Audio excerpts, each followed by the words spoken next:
मी निलेश भोंगे.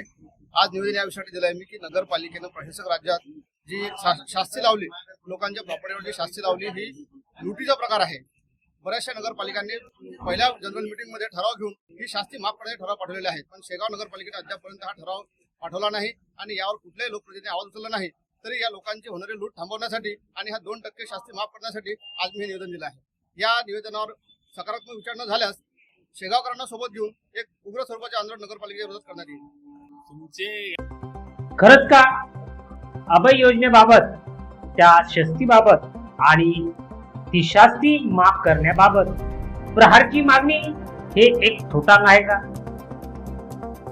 शेगावकरांच्या असलेल्या घराच्या कर आकारणीबाबत लावण्यात आलेला दंड आणि त्या विरोधात वा त्या मागणीसाठी प्रहारने आज दिलेलं निवेदन खरोखरच थोटांग आहे का, असं आज रोजी जरी चर्चेचं वाटत असलं तरी शेगावकरांच्या जिव्हाळ्याचा, आर्थिकतेचा हा प्रश्न.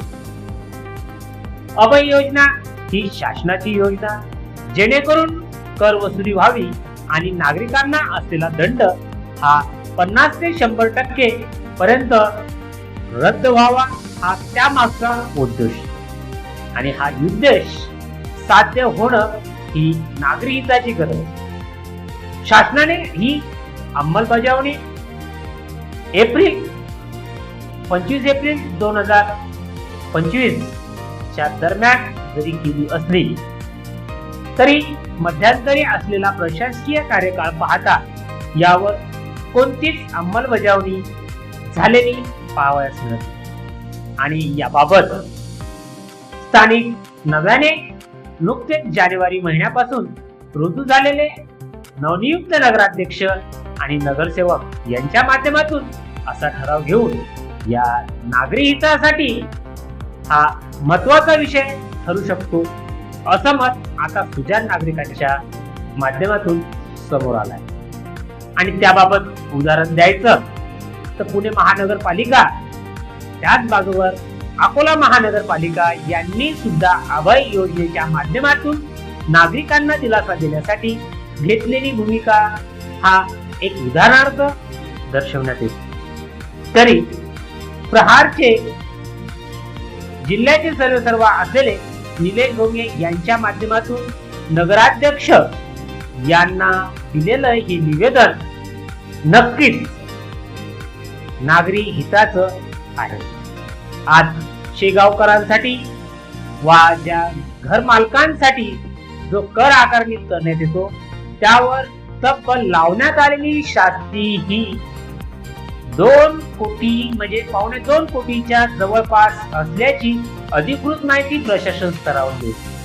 आणि याबाबत नव्याने आलेले नगरसेवक, नगराध्यक्ष यांच्या संयुक्त बैठकीतून जर हा ठराव आर्थिक वर्ष 31 मार्च 2026 पर्यंत जरी अनुकरित केला तर अनेक घर मालकांना, नागरिकांना आपल्या मालमत्तेचा कर आणि तोही दंडासह माफ झाल्यास तो भरणं सोयीचं होईल.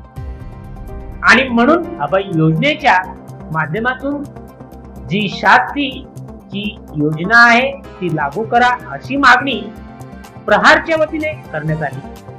आणि ही मागणी खरोखरच नागरी हिताची आहे.